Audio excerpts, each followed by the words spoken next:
আজকাল ছোট ছোট বাচ্চারা মোবাইলের কারণে শুধু মা বাবাকে শুধু নির্যাতনই করছে না, হত্যাও করতেছে, মেরে ফেলতেছে মোবাইল নিষিদ্ধ করার কারণে। রমজানে কয়েকটা ঘটনা ঘটল দেখলেন। ছেলে নামাজ রোজা সব ছেড়ে গেমস সারাটা দিন, বাবা মোবাইলটাকে নিয়ে রেখে দিছে যে এখন রাখো, নামাজ পড়ো পরে। এতটুক কেন করলো? বাবা তারাবির নামাজ পড়তেছে, ঘর থেকে ছুরি নিয়ে বাবার পেটের ভিতরে ছুরি ঢুকাইয়া সাথে সাথে বাবা হত্যা। সন্তান। এর 2 দিন পরে আরেক ঘটনা ঘটলো। গত জুমায় বলেছিলাম মনে হয়, আমার আপন বাগ্নির ঘরে, বলি নাই, তার দেবর তাকে মোবাইল নিষেধ করার কারণে মাথা মুতা বিগড়ে গেছে। তো তার মাথা ঠিক করার কারণে আমার আপন বাগ্নি তার ঘরের মধ্যে নিয়ে আসছে যে ঈদের আগ মুহূর্তে এখানে একটু শহর আছে, নেত্রকোনা শহর, এখানে আনলে তার মনটা হয়তো ভালো হবে। ঈদের আগের দিন আমার বাগ্নি জামাই বাজার করতে গেছে এবং তাকে বলছে যে তোমার জন্য কি কি আনবো বলো, তোমার জন্য সব নিয়ে আসবো, শার্ট প্যান্ট ইত্যাদি ইত্যাদি। গেছে তারা বাজার। কয়েক ঘন্টার পর যখন আসলো আমার বাগ্নি এবং বাগ্নি জামাই, তো বাগ্নি সর্বপ্রথম ওই রুমে ঢুকছে, ঢুকে এক চিৎকার দিয়া আমার বাগ্নি বেহুশ হয়ে গেছে। সবাই দৌড়ে আসছে বাগ্নির কাছে। ওইটা জানে না ঘরে যে কি হয়েছে, কি ব্যাপার, কি হয়েছে। সে কথা বলতে পারে না, খালি আঙ্গুল দিয়ে দেখাইতেছে, মানে ওইখানে যান। আমার বাগ্নি কথা বলতে পারতেছে, ব্যাপার কি বুঝতে পারতেছে না। পরে আমার বাগ্নি জামাই গেছে, জায়গায় সেও তো অবাক। ওই ছেলেটা ফ্যানের মধ্যে ফাঁসি লেগে মরে গেছে। এক বাবের এক সন্তান, এবার এসএসসি পরীক্ষার্থী, প্রিন্সের মতো চেহারা, শেষ। তো গতকালকে আমি ময়মনসিংহ মাকজানুল উলুম হাফিজি হুজুরের মাদ্রাসায় 3 দিনের নাহু সরফ আরবি গ্রামারের কোর্স করাইতে গিয়েছিলাম। কালকে শেষ হয়েছে। আসার সময় মর্মান্তিক ঘটনা। ছেলের বয়স বেশি থেকে বেশি 8 থেকে 9, 2-3 পরে আর কি। ব্যাগ পিছনে, স্কুলের ব্যাগ, না যায়া গেমস খেলতেছে। মা করছে কি, তার হাত থেকে মোবাইলটা টান দিয়ে নিয়ে লুকায় রাখছে, যাও স্কুলে যাও। ছেলে কিচ্ছু কয় না, মানে ভূতা লাগিয়ে বসে রয়েছে। তো মা তার কাজ করতেছে বৈশা, ছেলে ব্যাগ পিঠের মধ্যে ভিতরে গেছে আরেক রুমে। লম্বা একটা ক্রিকেটের ব্যাট আছে না, মা বৈশা শাক না কি করতেছে, বাঁচতেছে। ক্রিকেটের ব্যাট আইনা তার মার মাথায়, এই 7-8 বছরের বাচ্চা, এত জোরে মারছে, সাথে সাথে ডেড বডি, মা মারা গেছে। কোন জমানায় আসছেন? এই যে আদর কইরা আমাদের সাথে গর্ব করেন, হুজুর আমার ছেলে আমার নাতিকে মোবাইল না দিলে খায় না। লজ্জা করা উচিত আপনার। না খায় থাকো, কয়দিন না খায় থাকে, একদম খানা দিবেন না। ওর যখন খিদে লাগবে পান্তা ভাত এসে খাবে বিরিয়ানির মতো। আপনি এত তুলতুল করেন কেন?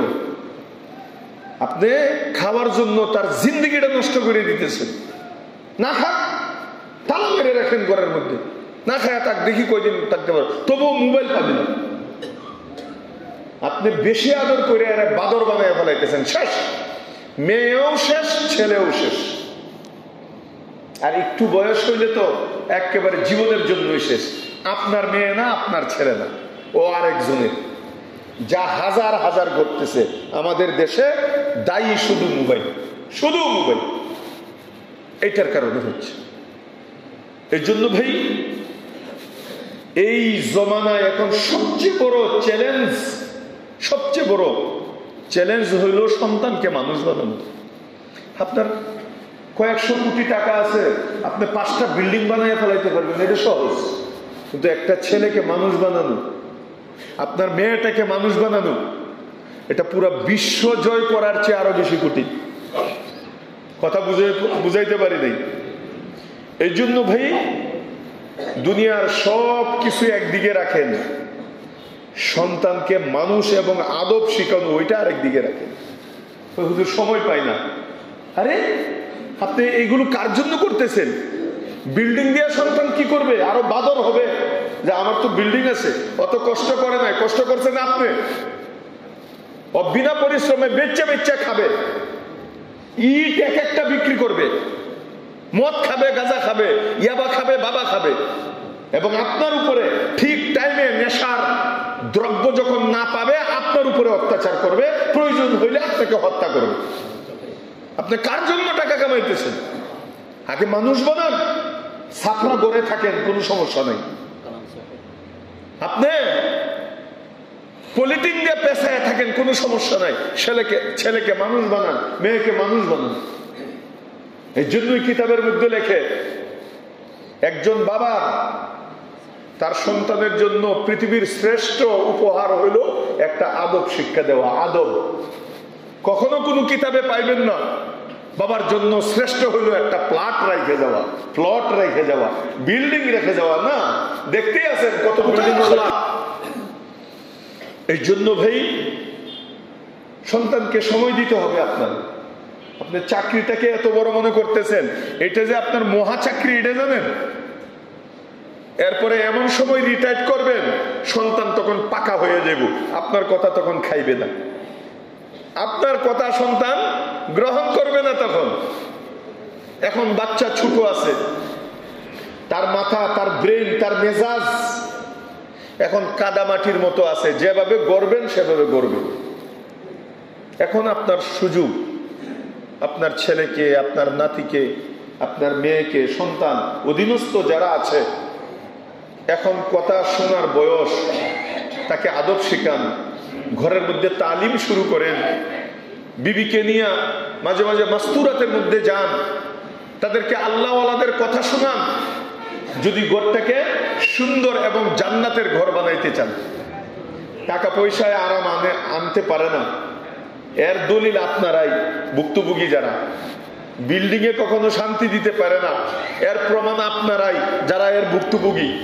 প্লট দ্বারা দুনিয়ার শান্তি আসে না, এর দলিল আমরা যারা এর ভুক্তভোগী।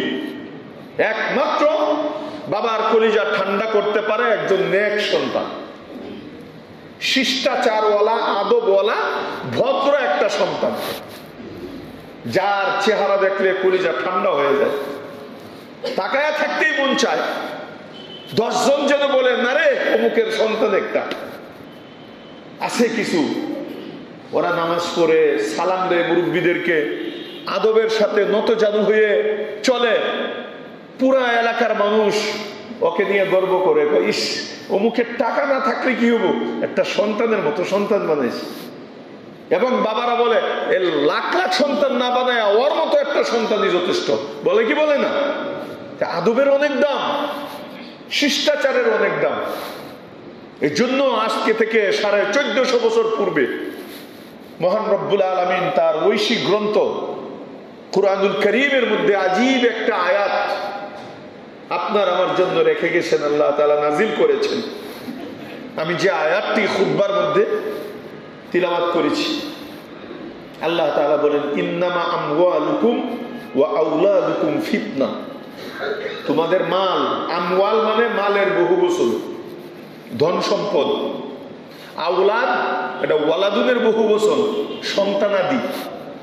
তাহলে আল্লাহ কি বলছেন ভালো করে শুনেন, ইন্নামা আমওয়ালুকুম ওয়া আওলাদুকুম ফিতনা।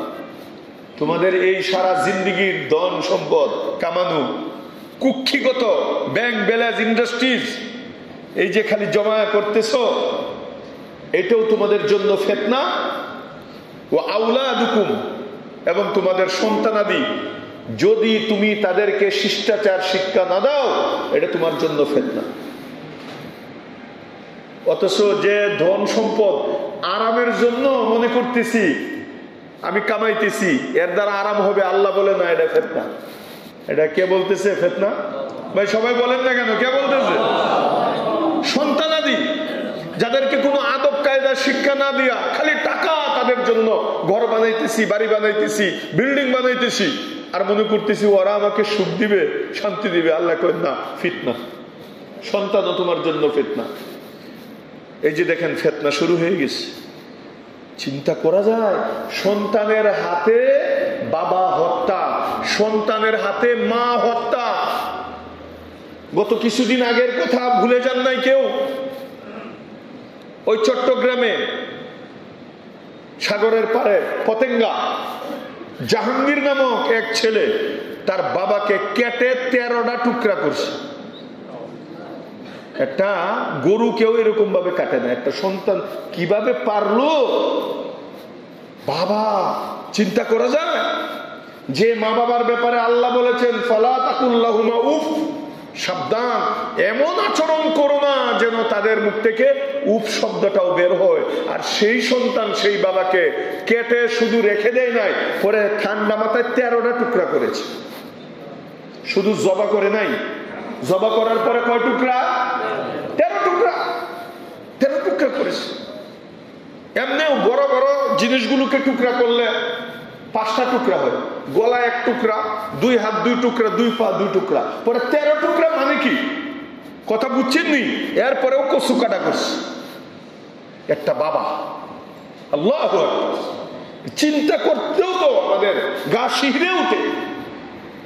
এই জন্য আল্লাহ এদের ব্যাপারে বলছেন ইন্নামা আমওয়ালুকুম ওয়া আওলাদুকুম ফিতনা, এরাই তোমাদের জন্য ফিতনা।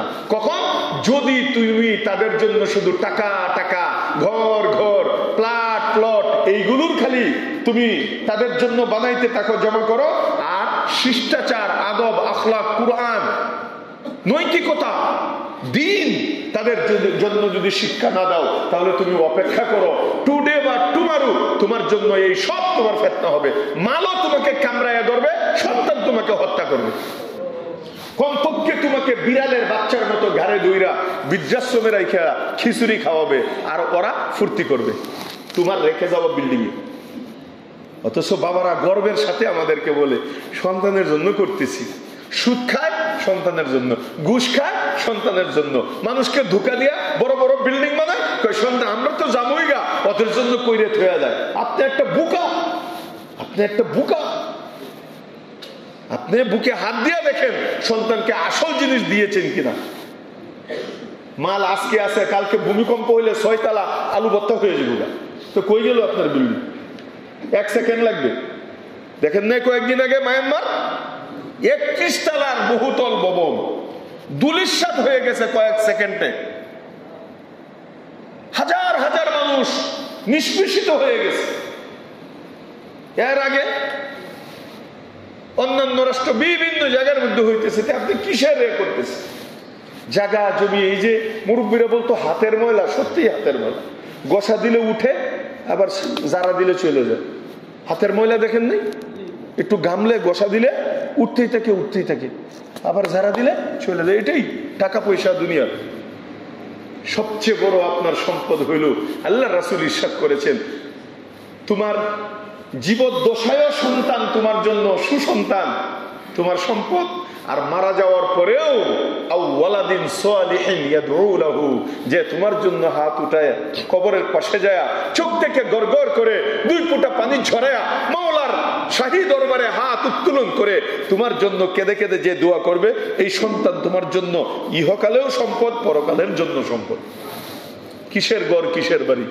তার রিজিকে যা আছে তুমি এর বেশি তাকে দিতে পারবো না। আর রিজিকে যেটা নাই তুমি সারা জিন্দেগিও তার জন্য কামাইলে সে রাখতে পারবে না, ও নষ্ট করে ফেলবে। কথা বলেন না কেন?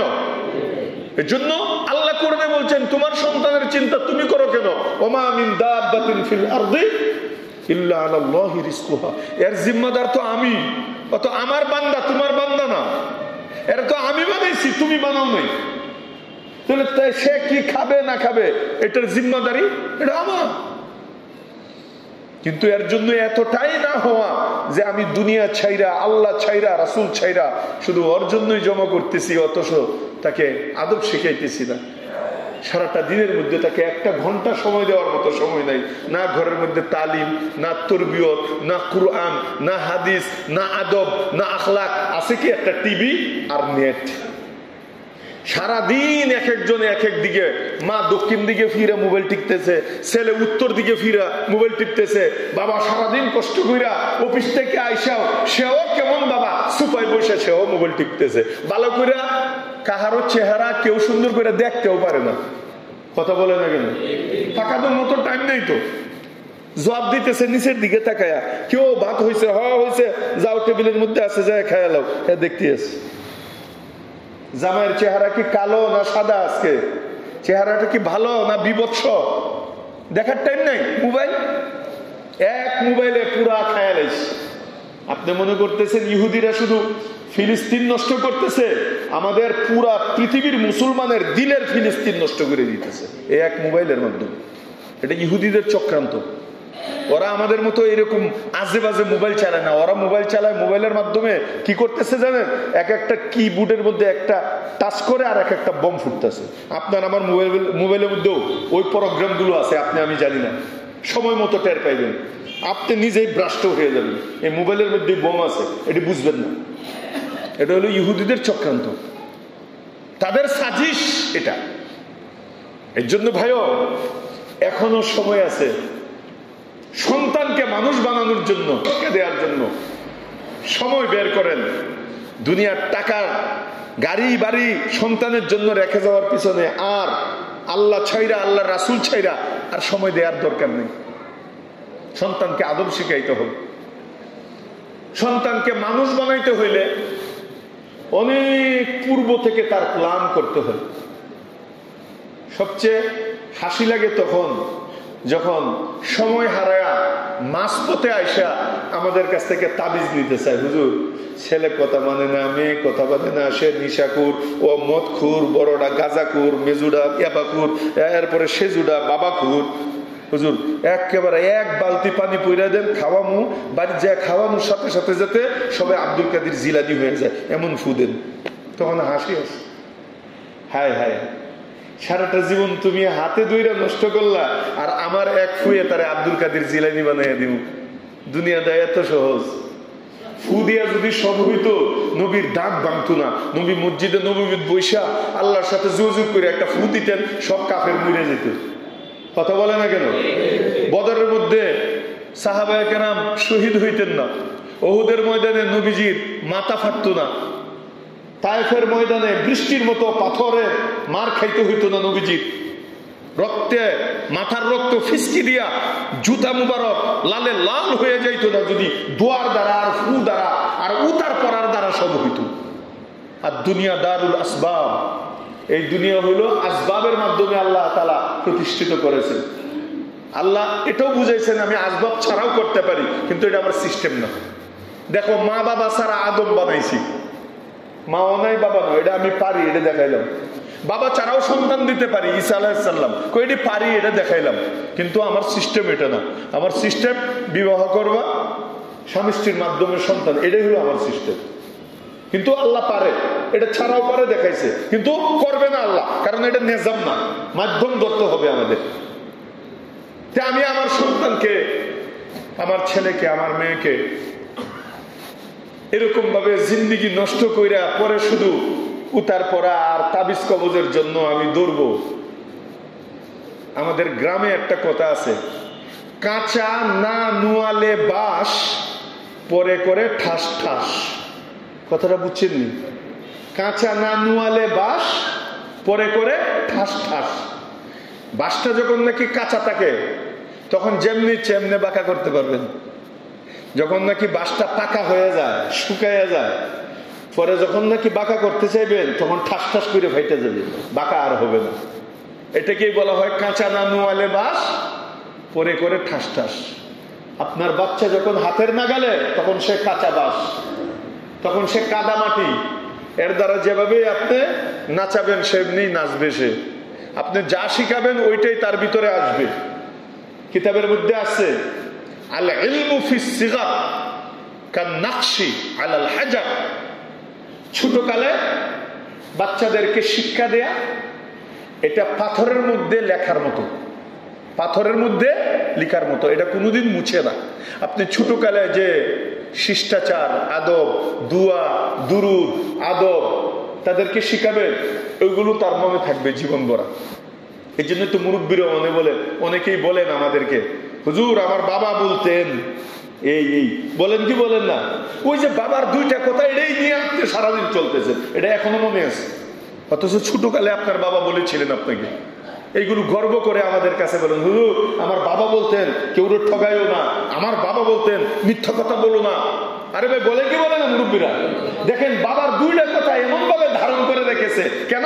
ওই যে কিতাবে আসছে আল ইলমু ফিস সিগার কান নাকশি আলাল হাজার, ছোটকালে শিখানো বাচ্চাদেরকে আদব, এলেম, শিষ্টাচার, ভদ্রতা, এগুলো এমন ভাবে তার হৃদয়ে অঙ্কিত হয়ে যায় যেরকম পাথরের মধ্যে লেখা, এটা কোনোদিন মুছে না।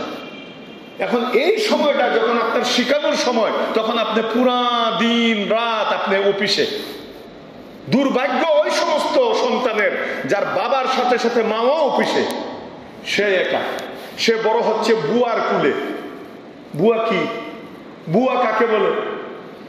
ওই অজপাড়া বস্তি, যার শিষ্টাচার নাই, যার পেটের ভিতরে আছে এক গাঁটটি এক গুচ্ছ গালি, মন্দ কথা, বাজে বাজে তার ভাষা। এর কাছে আপনি যা শিখবে, বাচ্চার হৃদয়ে অঙ্কিত হওয়ার বয়সটার সময় সে তার হৃদয়ের মধ্যে গালি অঙ্কন করতেছে, অভদ্রতা অঙ্কন করতেছে, অশিষ্টাচার, অভদ্রতা তার ভিতরে সেভ করতেছে। এইগুলো পরে বড় হলে প্রকাশ পায়। আপনি তো অবাক, ওই হুজুর আশ্চর্য লাগে, আমিও গালি দেই না, আমার মাও তো বকাবকি করি না, এত গালি শিখলো কই থেকে? এটা আপনি জানেন না, এতদিন পর্যন্ত বুয়া তাকে এই গালিগুলো শুনাইছে আর সেইগুলোকে মেমোরির মধ্যে সেভ করছে, এখন তা প্রকাশ করতেছে। এগুলো আর ভুলবে না সে। এই জন্য দুর্ভাগা ওই সমস্ত সন্তান যারা দুজনই অফিসে, সন্তানকে সময় দেওয়ার সময় নাই তাদের, এইগুলো 100% নষ্ট হয়ে যায়। এই বাচ্চারা, এরা ভদ্রতা শিকার কোনো সুযোগ পায় না। এই জন্য ভাই সন্তানকে মানুষ বানানোর জন্য সবচেয়ে বড় একটা তাবিজ আমি দিয়ে যাই আজকে। কোরআন হাদিস কিতাবে যা বলে, সন্তানকে যদি কেউ মানুষ বানাইতে চান, যুবকরা ভালো করে শুনো, যারা এখনো বিবাহ শাদী করুন, চিন্তা করতেছো বিয়া করবা, তারা ভালো করে শুনো। কিতাবে লেখে সন্তান, সুসন্তানের ফিকির, সন্তানকে মানুষ বানাবা কিভাবে, এই ফিকির বিয়ার আগে থেকেই করতে হবে, বিবাহের পূর্ব থেকেই। কেন? বিবাহের আগেই তুমি কেমন সন্তান চাও এরকম তার মা তালাশ করতে হবে একটা। এটা 1 নাম্বার কাজ সুসন্তানের জন্য। তুমি লাগাইবা এখানে আমড়া গাছ, তেঁতুল গাছ, আর আশা করবা একেবারে হাড়িভাঙ্গা আম, বুঝেছে? তেঁতুল গাছ থেকে হাড়িভাঙ্গা আম, এরপরে কি ভালো ভালো ওই ফুজলি আম, মিষ্টি আম, আমরুপালি, আমরা গাছ লাগাইবা, আশা করতেছে, দোয়া করতেছে, আল্লাহ আমরা গাছ লাগাইছি, তুমি আমরুপালির মিষ্টি দিয়ে দাও। তেঁতুল গাছ লাগাইছি, তুমি একেবারে কাঁঠাল দিয়ে দাও। আল্লাহ কই, আমি তো সিস্টেম ছাড়া কাম করি না, তুমি কাঁঠাল গাছ লাগায় পরে দোয়া করো, তাহলে আমি কাঁঠাল দিব। কথা বলেন না কেন? তুমি আমরুপালি গাছ লাগাও, পরে দোয়া করো। তাওয়াক্কালতু কাকে বলা হয়? তোমার যতটুকু সিস্টেম অনুযায়ী চেষ্টা করার, এটা শেষ হওয়ার পরে আমার কাছে দোয়া করো, পরেরটা আমি করব। কিন্তু সিস্টেম ছাড়া আমি পারি, সবই পারবো, কিন্তু করব না। আমি তেঁতুল গাছও দিতে পারি, এই জন্য আমি কাদের মতলব, কিন্তু আমি করব না। আমার সিস্টেম হলো তোমার আমরুপালি গাছ লাগাইতে হবে, হাড়িভাঙ্গা আমের গাছ লাগাইতে হবে, ফজলি আম লাগাইতে হবে, কাঁঠাল গাছ লাগাইতে হবে, পরে ওই গাছে এই ফল আমি দান করব। এখন একটা বিবি বিয়া করলো, উলঙ্গপনা, বেপরদা, 17 জন ছেলের সাথে তার সম্পর্ক, 4-5টা এক্স বয়ফ্রেন্ড আছে, কয়েকদিন পরে পরে গেলে হাত বদলায়, হেডের নাক দেখা আর গাল দেখা তুমি পাগল হয়ে গেছো, চুল দেখে তুমি আশেক হয়ে গেছো আর ওরে মাসুক বানায় লাইছো, আর তুমি আশা করতেছো এর থেকে ভালো একটা সন্তান তুমি ইয়ে করবা। এটা তো তেঁতুল গাছ থেকে কাঁঠালের মতো আশা হয়ে গেল গা। কথা বুঝে না কেন? এটা কখনো আল্লাহ তাআলা দিবেন না। তোমার এমন ফ্যাক্টরি যেমন হবে, মালের প্রোডাক্ট সেরকম ভাবে বের হবে। কথা বলেন না কেন? এখন ফ্যাক্টরি হলো আমার পিতল আর লোহার ফ্যাক্টরি, এইগুলো বানায়, আর এখান থেকে দোয়া করতেছে আল্লাহ স্বর্ণ বাইর করে। আরে লোহার ফ্যাক্টরি থেকে স্বর্ণ আইব কেমন? তুমি যে ফ্যাক্টরি দিবা ওইটাই হবে। এখন তুমি তোমার বিবি আনছো ওই মার্কা, যার সম্পর্ক অনেকের সাথে, শুধু তোমার সাথে না। তুমি যদি লাইন করে বিয়া করে তাকাও তাহলে নিশ্চিত হও ওর লাইন আরো জনের সাথে ছিল। কথা বলে না গেল?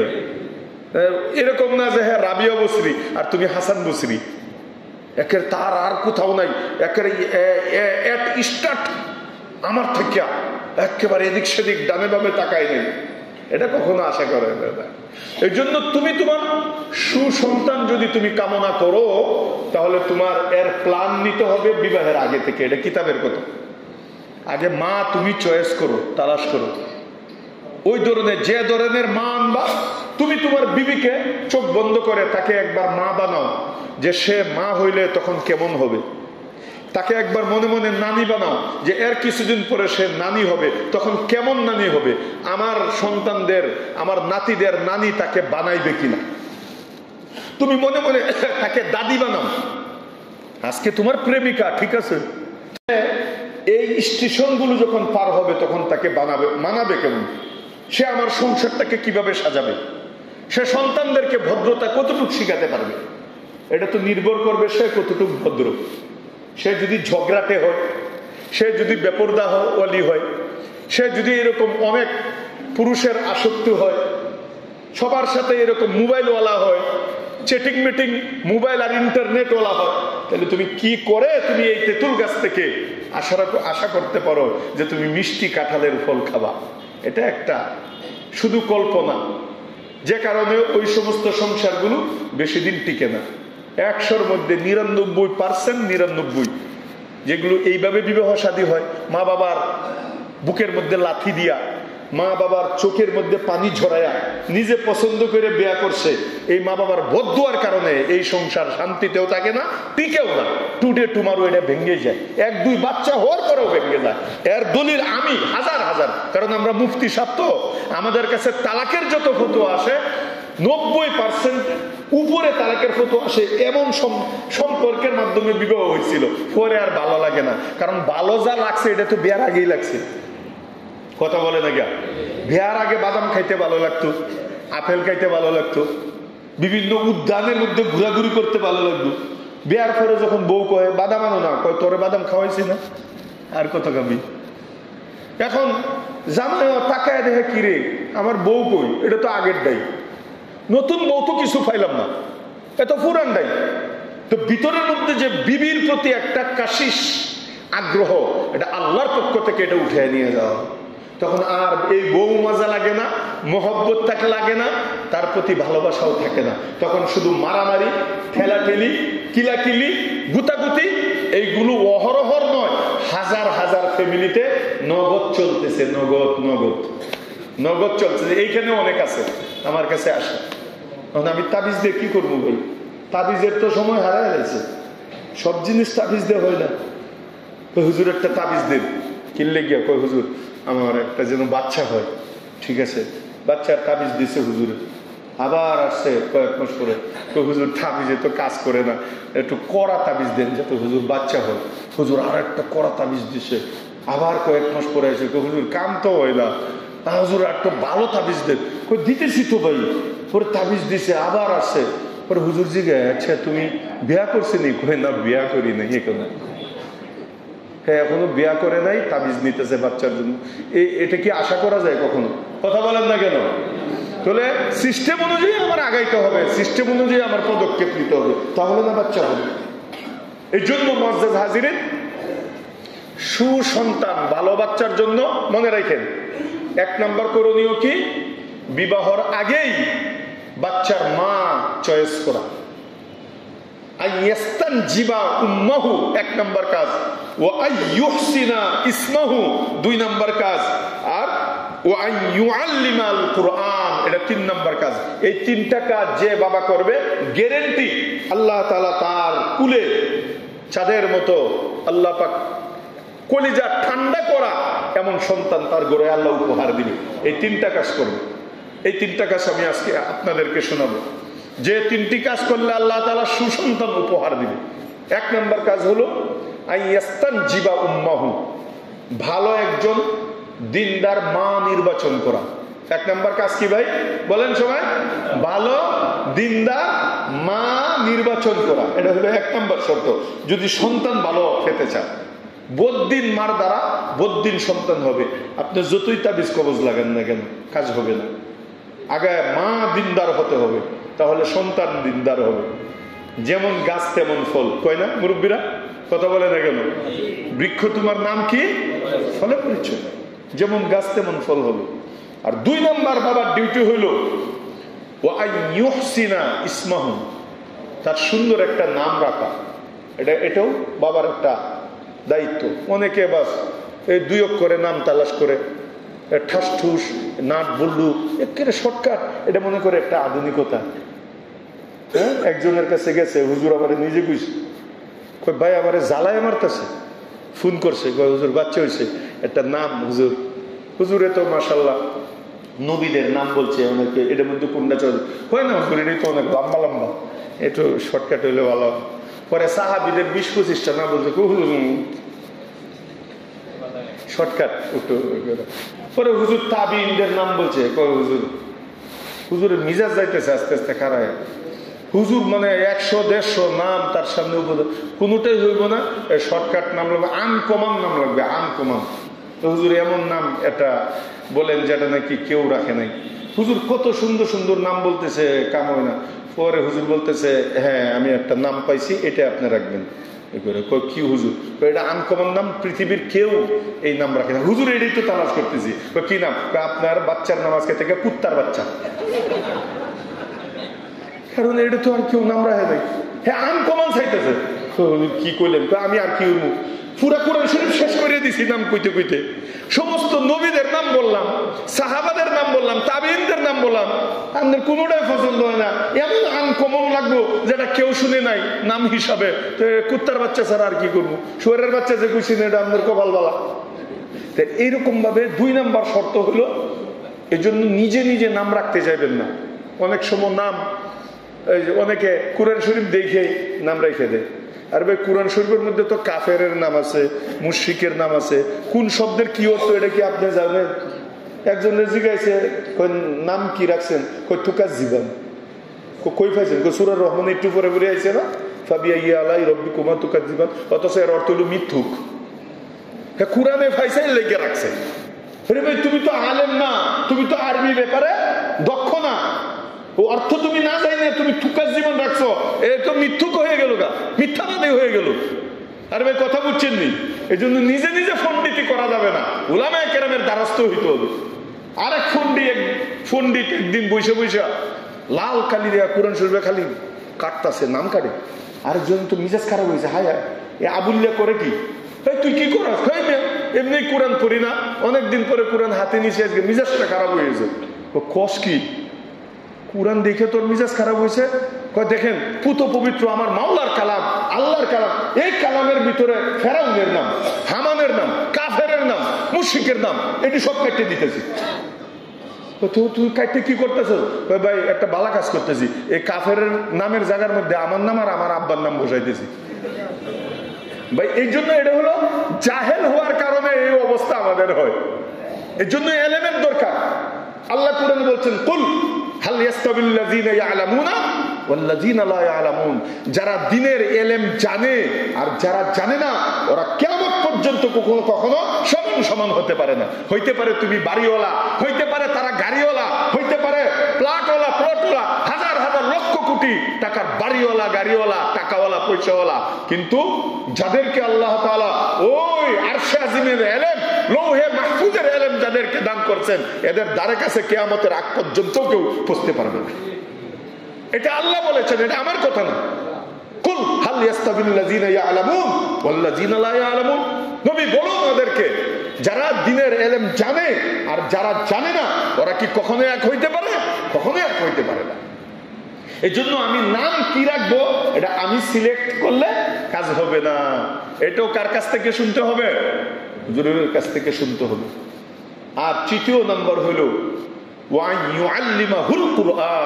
তাকে কোরআনের শিক্ষায় শিক্ষিত করতে হবে। আপনি ব্যারিস্টার বানান, তাকে পুলিশ অফিসার বানান, তাকে প্রধানমন্ত্রী বানান। কেন?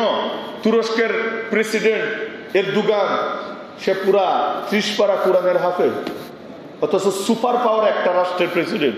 আপনিও বানান, বাংলাদেশের গদিতে বসান, কিন্তু শুরুর পড়াটা কোরআন দ্বারা তাকে পড়ান। কথা বলেন না কেন? আপনার বাচ্চা যদি মেধা সম্পন্ন হয়ে থাকে, মাত্র 6 মাস লাগবে, 1 বছর লাগবে, 1.5 বছর লাগবে, 2 বছরে পুরা মাওলার কালাম সে হেফজে করে ফেলবে। এরপরে আপনি তাকে বুদ্ধিতে বসান, সমস্যা কি? পরে ডিসি বানান, ওসি বানান, যে কোনো আর্মি প্রধান বানান, মেজর বানান, কর্নেল বানান, ব্রিগেডিয়ার বানান, জেনারেল বানান, কোনো সমস্যা নাই। আল্লামা ইকবাল রহমতুল্লাহ আলাইহি বলেছেন, तुम शौक से कॉलेज में पढ़ो, परख पे झूलो, अल्लाह नबी अपने हकीकत को ना भूलो। তুমি দুনিয়ার ভার্সিটিতে পড়ো, কলেজে পড়ো, পার্কের মধ্যে ঝুলো, কোনো নিষেধ নাই। শরীয়ত এত কঠোর না যে তোমাকে বিনোদন করতে নিষেধ করবে, আনন্দ ভোগ করতে নিষেধ করবে, শিক্ষা অর্জন করতে নিষেধ করবে। শরীয়ত এত কঠোর না। কিন্তু তুমি যাই করো না কেন, সর্বাবস্থায় তোমার স্মরণ রাখতে হবে, আই এম মুসলিম, আমি একজন মুসলমান। তুমি সর্বক্ষেত্রে তোমার মুসলমানিত্বকে টিকিয়ে রাখতে হবে। চন্দ্র তোমার সাথী, সেও হোস্টেলে থাকে। রামচন্দ্র দাস সেও তোমার সাথী, তোমার সাথে কলেজে পড়ে, তোমার রুমমেট, ক্লাসমেট। সেও ফজর পড়ে না, তুমিও পড়ো না। সেও জহুর পড়ে না, তুমিও আব্দুর রহমান তুমি পড়ো না। সেও আসর পড়ে না, তুমি আব্দুল খালেক তুমিও পড়ো না। হিন্দু মাগরিব পড়ে না, তুমি এরকম ভাবে আব্দুল সাত্তার তুমিও পড়ো না। সেও ইয়াশা পড়ে না, তুমিও পড়ো না। বলো, শুধু তোমার নামটা ছাড়া, নামটা ছাড়া আর কি আছে তোমার মুসলমানের? কথা বলেন না কেন? এই হিন্দু আর তোমার মধ্যে কি পার্থক্যটা আমাকে বুঝাও। আল্লাহ রাসূল তো বলেছেন, মুসলমান আর গায়রে মুসলমানের মধ্যে পার্থক্যই হইল তারকুস সালাহ। যে নামাজ পড়বে তার টিকিট হইল সে মুসলমান। এটা তার পতাকা, এটা তার ঝান্ডা। ইসলামের বড় ঝান্ডা হলো নামাজ, এটা হলো আলামত। এখন আমি এসএসসি পড়তেছি, এইচএসসি, একেবারে আইআইবি, এমএ, ডিগ্রি মিগ্রি নিয়ে বস্তা লয়ে ঘুরতেছি সনদের, কিন্তু নামাজ পড়ি না। তুমি আর একটা কাফের একদম সমানে সমান, 1 নাম্বারও কাহারও কম নাই। খালি তুমি নামটা আর কি চেঞ্জ করছো, আব্দুর রহমান রাখছো আর কি, কিন্তু তুমি আর একটা কাফের একদম 100% সমান। এটা আল্লাহ রাসূলের কথা, হাদিসের কথা।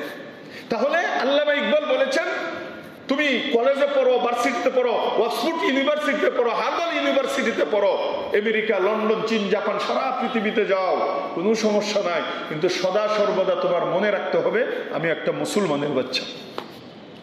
আমার মুসলমানিত্ব হিসাবে যে দায়িত্ব, এটা আমার পালন করতে হবে। আর এটা আসবে কোথায় থেকে? মা বাবা থেকে। কোথায় থেকে আসবে? এই চিন্তা চেতনা ছোট কাল থেকেই মা বাবা তাকে এই চেতনাযুক্ত কথা, চেতনাওয়ালা তাকে আগ্রহ তাকে দিতে হবে, তাহলে সে ওই ধারাটা গ্রহণ করতে পারবে। তাই আমি বলছিলাম, একটা সন্তানকে সুসন্তান বানাইতে হলে কয়টা কাজ করতে হয়? সবাই বলেন কয়টি কাজ করতে হয়? 1 নম্বরে আইয়াস্তানজিবা উম্মাহু, তার ভালো একজন মা নির্বাচন করতে হবে। সুসন্তানের জন্য ফিকির করতে হবে 10 বছর আগে থেকে। একটা ভালো ফ্যামিলি, ভালো মেয়ে, এটা কিভাবে বুঝবেন? মেয়েটা যে ভালো এটা কিভাবে বুঝবেন? এটা বোঝা যাবে তার মাকে দেখে। মেয়েকে দেখে শুধু বিবাহ করেন না, মেয়ের মাকে দেখে বিবাহ করবেন। মেয়ের মা যদি লাজুক হয়, মেয়েটা লাজুক হবে। মেয়ের মা যদি সত্যবাদী হয়, মেয়েটা সত্যবাদী হবে। মেয়ের মা যদি পরপুরুষ দেখে দৌড় দেয়, মেয়েটাও দৌড় দিবে। মেয়ের মা যদি বেহায়া না হয়, হায়াওয়ালা হয়, মেয়েটাও হায়াওয়ালা হবে, শর্মিন্দাওয়ালা হবে। মেয়ের মা যদি সন্তানদেরকে টেক কেয়ার করনেওয়ালা হয়, তাদেরকে আদব শিষ্টাচার শিক্ষা দেনেওয়ালা হয়, মেয়ে অটোমেটিক দেখে দেখে যদি লেখাপড়া বেশি নাও করে, তবুও তার কালচারটা তার মধ্যে এসে যাবে। আর অনেক মেয়ে আছে শিখাইতে শিখাইতে 20, 25, 30 বছর খালি পড়তে আছে, কিন্তু কালচার শিখে নাই। আক্ষরিক শিক্ষা এক জিনিস, আর ভদ্রতা শিক্ষা আরেক জিনিস। কলেজ ভার্সিটিতে পড়ে মানুষ খুন করে কেন? কথা বলে না কেন? কলেজ ভার্সিটিতে পড়া তার অস্ত্রের ঝনঝনানি কেন? চোখের নিচে অস্ত্র পাওয়া যায় কেন? বমের মহড়া চলে কেন? এটা কি শিক্ষায় তাকে শিখাইছিল? কোন বইয়ের মধ্যে লেখা আছে? কোন বইয়ে লেখা নেই। এই সবগুলো নির্ভর করবে তার ফ্যামিলিগত, তার পরিবেশগত এই সমস্ত জিনিসের উপরে। এই জন্য ভাই এই তিনটা জিনিস আমাদেরকে করতে হবে। ভালো একটা মা নির্বাচন করতে হবে। 2 নম্বর কাজ, মা নির্বাচন করলেন, তার মাকে দেখে আপনি মা নির্বাচন করলেন, ভালো একটা মেয়ে। এরপরে সন্তান হওয়ার পরে ইসমাহু, তার সুন্দর একটা নাম রাখতে হবে। এটা উলামায়ে কেরামের দ্বারস্থ শরণাপন্ন হয়ে তাদের কাছ থেকে শুনে নাম রাখতে হবে, সুন্দর একটা নাম। এরপরে 3 নম্বর, কুরআন, তাকে কোরআন শিক্ষা দিতে হবে, দিন শিক্ষা দিতে হবে, কমপক্ষে প্রাথমিক পর্যায়ে। এরপরে আপনার ইচ্ছা, আপনি কোন লাইনে পড়াবেন সমস্যা নাই, গ্যারেন্টি দিয়ে বলা যেতে পারে। ছোটকালেই যদি তাকে দিন শিখান, ছোটকালে যদি তাকে কোরআন শিখান, তার সিনার ভিতরে মাওলার কালাম যদি থাকে, যত বড়ই অফিসার হোক ও দুর্নীতিবাজ হবে না।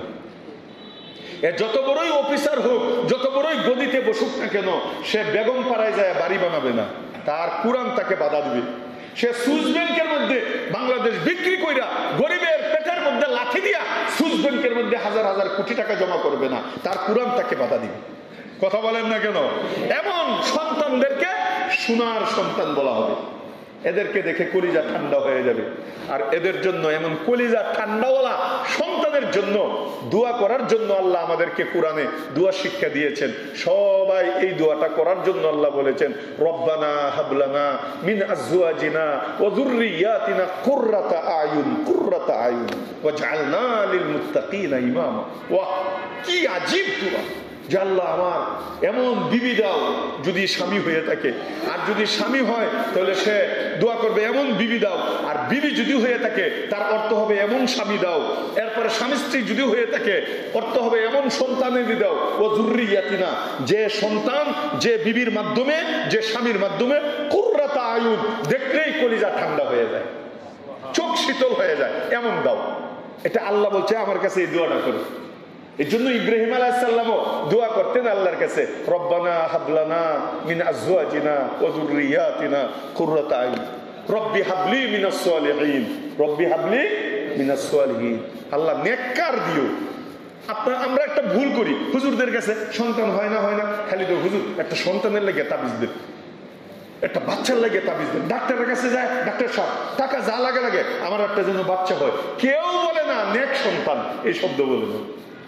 পরে সে যা চায় আল্লাহ তাই দেয়, সন্তান দেয়, কিন্তু নেক সন্তান দেন আল্লাহ, কারণ নেক সন্তান চাই নাই তো। ইব্রাহিম আলাইহিস সালাম শিখাইছেন যে দেখো আমি আল্লাহর কাছে শুধু সন্তান চাই নাই। দেখো কোরআন উল্টায়া আমি শব্দগুলো কি বলেছি, আমি কি বলেছি, রব্বি হাবলি মিনাস সালিহিন, আমাকে শুধু সন্তান দিও না মাওলা, দরকার নাই, আমাকে সন্তান যদি দাও মিনাস সালিহিন, নেক সন্তান আমাকে দিবা। এই জন্য আমরা দোয়া করব কি ভাই, রব্বানা বলেন, রব্বানা হাবলানা মিন আজওয়াজিনা ওয়া যুররিয়াতিনা কুররাতা আয়ুন ওয়াজআলনা লিল মুত্তাকিনা ইমামা। আল্লাহ তাআলা আমাদেরকে, আমাদের ভবিষ্যৎ প্রজন্মদেরকে এক এবং নেক, আল্লাহওয়ালা, আদবওয়ালা, আখলাকওয়ালা, এলেমওয়ালা, মা বাবাকে সম্মান করনেওয়ালা, শ্রদ্ধা করনেওয়ালা এমন আগত প্রজন্ম যেন আমাদের কপালে জুটান, এমন আগত নেককার প্রজন্ম যেন আমাদেরকে দান করেন। সকলে বলেন আমিন, আরো জোরে বলেন আমিন। ওয়া আখিরু দাওয়ানা আলহামদুলিল্লাহি রাব্বিল আলামিন।